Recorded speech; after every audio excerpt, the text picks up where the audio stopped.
요한복음 19장 16절에서 22절 나사렛 예수 유대인의 왕이라는 제목으로 함께 하나님의 은혜의 말씀을 나누고자 합니다. 지난주에는 빌라도의 판결에 대해서 말씀을 드렸습니다. 빌라도는 로마법을 따라 예수님께서 죄가 없다고 판결했지만 유대인들의 요구대로 예수님을 죽음에 넘겨 주었습니다. 그의 판결은 유대인들의 판결을 대신한 판결이었습니다. 유대인들의 대제사장들은 빌라도를 자극하기 위해서 가이사 외에는 우리에게 왕이 없다고 고백하므로 자기의 하나님을 버리는 죄를 지었습니다. 그것이 그들의 죄악이라고 말씀을 드렸습니다. 요한복음은 예수님의 고난과 빌라도의 판결까지도 진리의 왕으로 영광스러우신 모습이라고 증거하고 있습니다. 요한복음은 하나님의 아들의 영광을 강조합니다. 그래서 예수님은 세상에 임하신 하나님의 아들이시며 그를 믿으면 하늘에 속한 영원한 생명을 얻는다고 증거합니다. 요한복음에서 예수님의 고난은 그가 높이 들리는 것이며 아버지께 나아가는 영광입니다. 때문에 그가 십자가에 달리는 장면까지도 아들의 영광을 증거하는 것이라고 기록하고 있습니다. 오늘 본문은 예수님께서 십자가에 달리시는 과정에서 발생하는 에피소드를 다루고 있습니다. 그리고 그 이야기를 통해서 하나님의 아들의 영광을 나타냅니다. 먼저 본문 17절의 말씀을 보겠습니다. 그들이 예수를 맡으며 예수께서 자기의 십자가를 지시고 해골, 히브리 말로 골고다라 하는 곳에 나가시니. 공간복음에서는 구레네 사람 시몬이 예수님의 십자가를 졌다고 기록합니다. 그러나 요한복음에서는 예수님께서 십자가를 졌다고 기록합니다. 공간복음에서 구레네 사람 시몬이 십자가를 졌다고 기록하므로 예수님께서 많은 고난을 받아 쇠약해졌고 힘이 없다는 것을 묘사합니다. 예수님께서는 재판을 받고 난 뒤에 심한 조롱을 받고 군병들로부터 매질을 당하셨습니다. 이런 어려운 상황에 있었기 때문에 공간복음은 예수님께서 힘이 없었다라는 것을 묘사합니다. 때문에 심한 고난을 당하시고 지친 이 고난 당하신 분이 힘이 없이 가시기 때문에 구레네 사람 시몬이 대신해서 십자가를 지었다고 공간복음은 기록하는 것입니다. 그러나 요한복음에서는 예수님께서 십자가를 지셨다고 기록하므로 예수님의 당당한 모습을 묘사합니다. 예수님이 어디 하나 지친 모습도 없고 어떤 비굴한 모습도 없고 피 흘림의 모습도 없습니다. 당당하게 십자가를 지고 나가는 모습으로 기록합니다. 그의 죽음은 아버지께 순종해서 죽는 것이기 때문에 당당한 모습으로 십자가를 지셨습니다. 본문에서는 헬라어인 해골을 히브리 말로 번역하여 준 것은 요한복음이 온 세상 모든 민족을 위한 복음의 서신이기 때문입니다. 18절의 말씀을 보겠습니다. 그들이 거기서 예수를 십자가에 못 박을새 다른 두 사람도 그와 함께 좌우편에 못 박으니 예수는 가운데 있더라. 공간복음에서는 예수님과 함께 못 박힌 두 사람을 자세히 묘사합니다. 마태와 마가는 강도라고 하고 누가는 행악자라고 말합니다. 마태복음과 누가복음은 이 두 강도가 예수님을 조롱했다고 기록합니다. 주변에 있던 사람들이 예수님을 조롱하니까 그들도 함께 예수님을 조롱했습니다. 누가복음에서는 한편 강도가 회개할 때 예수님께서 오늘 내가 나와 함께 낙원에 있으리라고 구원의 약속을 하셨다고 기록을 합니다. 왜냐하면 누가복음은 긍휼의 복음이기 때문입니다. 긍휼이 풍성하신 예수님을 증거하는 대제사장적인 복음이 누가복음이기 때문에 긍휼을 베푸십니다. 마태복음은 유대인의 왕, 메시아의 복음을 강조합니다. 그래서 예수 그리스도의 왕되심을 강조하는 게 마태복음입니다. 그러나 요한복음은 예수님께서 영광스러운 하나님의 아들이심을 강조합니다. 요한복음이 예수님께서 하나님의 아들이심을 강조하기 때문에 십자가에 못 박히실 때도 함께 달린 다른 두 사람의 신분을 언급하지 않습니다. 단지 두 사람과 함께 못 박혔는데 예수님께서 가운데 있었다고 기록합니다. 예수님께서 두 강도와 못 박혔다고 하면 죄인의 무리와 함께 못 박힌 것으로 계산되기 쉽기 때문에 요한복음의 강조점을 따라서 두 사람의 신분을 아예 언급하지 않습니다. 요한복음에서는 이 두 사람의 신분을 처음부터 아예 말하지 않는 것입니다. 본문 19절에서 20절의 말씀을 보겠습니다. 빌라도가 패를 써서 십자가에 붙이니 나사렛 예수 유대인의 왕이라 기록되었더라. 예수께서 못 박히신 곳이 성에서 가까운 고로 많은 유대인이 이 패를 읽는데 히브리와 로마와 헬라 말로 기록되었더라. 공간복음에서는 빌라도가 패를 써서 붙였다는 말이 없습니다. 대신에 죄인의 패가 붙었다고 기록을 합니다. 그러나 요한복음에서는 죄인의 패라는 말을 쓰지 않고 그냥 패라고 이렇게 말합니다. 그냥 패를 써서 붙였다 말합니다. 그리고 이 팻말을 빌라도가 써서 붙였다고 증거합니다. 십자가 위에 붙인 패를 죄인의 패라 하지 않고 그냥 패라고 했고 이것을 빌라도가 붙였다고 말합니다. 그리고 그 내용이 나사렛 예수 유대인의 왕입니다. 다른 복음에서는 단순히 유대인의 왕이라고 되어 있지만 요한복음에서는 나사렛 예수 유대인의 왕이라고 증거합니다. 이것이 다른 복음과 또 다른 부분입니다. 다른 복음에서는 유대인의 왕이라고 기록했고 요한복음에서는 나사렛 예수 유대인의 왕이라고 증거합니다. 나사렛 유대인의 왕이라는 말은 히브리어와 로마와 헬라 말로 기록을 했습니다. 이것은 예수님의 죽음이 히브리와 로마와 헬라 말로 증거된 것입니다. 요한복음은 유대인과 이방인을 크게 구별하지 않습니다. 요한복음은 말씀이 만물을 지으셨고 창조의 처음부터 세상에 계셨는데 그분이 자기 백성 중에 오셨다고 증거하므로 세상과 유대인을 구분지어 말하지 않습니다. 유대인과 이방인을 구별하지 않는 게 요한복음의 특징이라고 할 수 있습니다. 예수님께서 오신 장면에서도 자기 땅에 오셨다, 세상에 오셨다고 이렇게만 증거합니다. 때문에 예수님의 죽으심을 히브리어와 로마와 헬라 말로 증거하고 있는 것입니다. 주님은 세상에 오셨고 온 세상의 민족을 구원하기 위해서 오셨기 때문에 주님의 죽으심마저도 히브리와 헬라와 로마 사람들이, 온 세상 사람들이 다 알아야 될 구원의 놀라운 소식인 것입니다. 히브리 사람들은 언약 백성이고 로마 사람들은 당시 세상을 지배하던 민족들입니다. 그리고 헬라인들은 헬라 문화로 당시 문화를 지배하던 민족들이었습니다. 당시 헬라 문화는 언어와 문학에 큰 영향력을 미쳤습니다.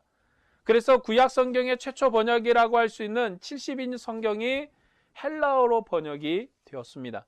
왜냐하면 당시 흩어진 유대인들이 헬라 문화권 아래 있었기 때문입니다. 예수님의 죽음을 알리는 글이 헬라와 로마 그리고 히브리 말로 기록이 되었습니다. 이것은 모든 사람이 다 볼 수 있는 말입니다. 히브리 사람만 읽으란 말이 아니라 로마 사람도 있고 헬라 사람도 읽으라는 뜻입니다. 예수님께서 십자가에 달리신 것은 그의 영광이요 높이 들리심이기 때문에 십자가에 달리신 분이 유대인의 왕이라고 모든 사람이 읽을 수 있도록 빌라도가 팻말을 써서 붙였던 것입니다. 이 팻말의 내용이 나사렛 예수 유대인의 왕입니다. 예수님께서는 나사렛에서 출생하신 분이십니다. 하지만 그는 유대인의 왕이십니다. 요한복음 1장에서 나사렛에서 무슨 선한 것이 나겠느냐고 했지만 그는 우리가 기다린 메시아라고 제자들이 증거를 했습니다. 마태복음에서는요, 나사렛 사람이라기보다는 베들레헴 사람이라는 것을 강조합니다. 베들레헴은 다윗의 고향이기 때문에 왕의 출생지에서 태어났다는 것을 마태는 강조하죠. 그러나 요한복음에서는 나사렛 유대인의 왕이라고 그는 하나님의 아들로서 혈육 가운데 오신 분임을 증거합니다. 그래서 나사렛 예수 유대인의 왕이라고 히브리와 로마와 헬라 말로 천하 만민이 볼 수 있도록 증거되었다고 요한복음은 우리에게 보도하고 있습니다. 이 팻말의 내용 때문에 대제사장들이 빌라도에게 항의를 합니다. 본문 21절에서 22절의 말씀입니다. 유대인의 대제사장들이 빌라도에게 이르되 유대인의 왕이라 쓰지 말고 자칭 유대인의 왕이라 쓰라 하니 빌라도가 대답하되 내가 쓸 것을 썼다 하니라. 유대인들의 대제사장은 가이사 외에 우리에게 왕이 없다는 고백으로 예수님의 왕되심과 하나님이 그들의 왕이심을 완전히 거절했습니다. 때문에 자칭 유대인의 왕이라고 쓰라고 요구한 것입니다. 그들은 하나님을 버렸고 예수 그리스도가 왕이 아니라고 그들은 고백했기 때문에 왕이 아니라 자칭 유대인의 왕이라고 쓰라고 요구한 것입니다.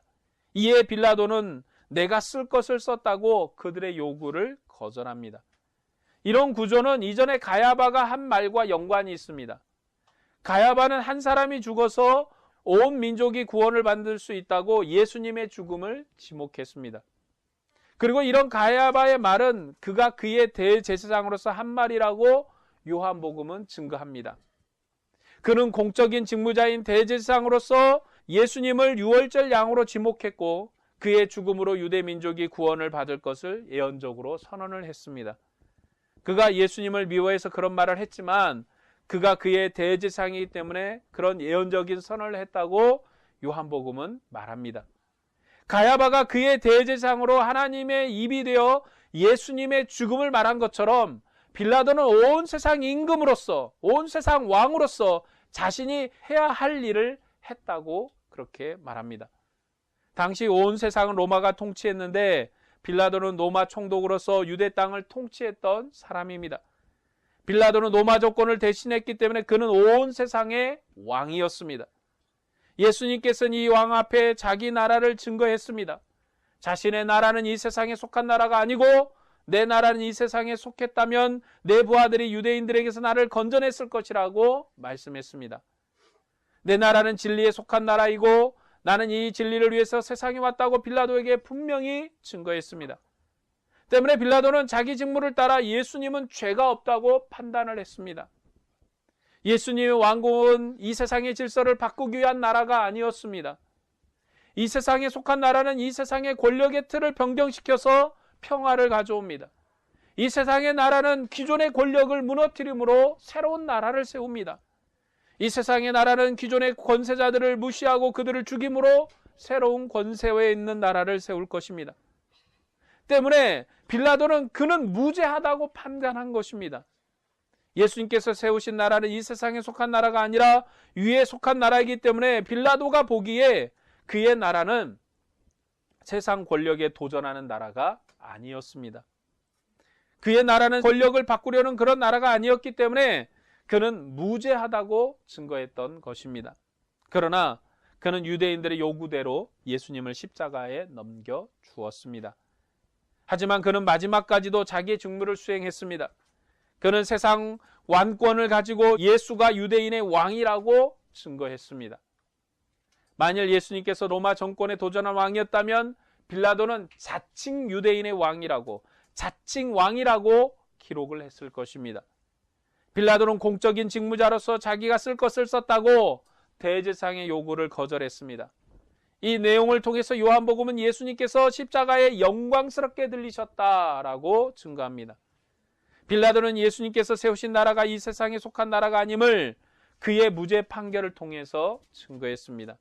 그뿐만 아니라 나사렛 유대인의 왕이라는 팻말을 통해서 히브리와 로마, 헬라와 천하 만민이 복종해야 할 왕이라고 증거했습니다. 그것이 공직자인 빌라도의 직무였습니다. 그리고 하나님이 이를 통하여서 이 빌라도의 입과 그의 기록을 통해서 세상에 증거하고자 하는 은혜의 말씀이기도 합니다. 빌라도는 자기 뜻대로 예수님의 팻말을 붙임으로써 자기 직무를 다했습니다. 그러나 유대인들의 대제사장, 유대 공직자들은 예수님은 우리의 왕이 아니라고, 가이사 외에는 자신들의 왕이 없다고 고백함으로 어둠의 종으로 영원히 전락하게 되었던 것입니다. 오늘 요한복음은 본문을 통해서 예수님의 십자가 사건이 그의 왕되심의 탁월함이라고 증거합니다. 예수님은 유대인과 이방의 모든 사람에게 구원을 주시는 구원자이십니다. 요한복음에서 증거하는 예수님은 유대인에게만 복을 주시는 분이 아니시고 유대인에게만 구원을 주시는 분이 아니시고 천하 만민을 구원 얻게 하시는 주님이십니다. 왜냐하면 주님께서 이 세상을 창조하셨고 이 세상을 창조하시는 중에 천하 만민을 구원하시기를 기뻐하셨기 때문입니다. 그리고 그의 나라는 이 세상에 속한 나라가 아닙니다. 그는 유대인에게 약속하신 왕이시고 혈육을 입으시고 나사렛에 출생하신 이스라엘의 구주시며 세상 모든 민족의 구주이십니다. 그러나 대제사장은 예수님의 왕되심을 거절했습니다. 하지만 예수님께서는 부활하신 뒤 도마는 고백하기를 나의 주, 나의 하나님이라고 고백했습니다.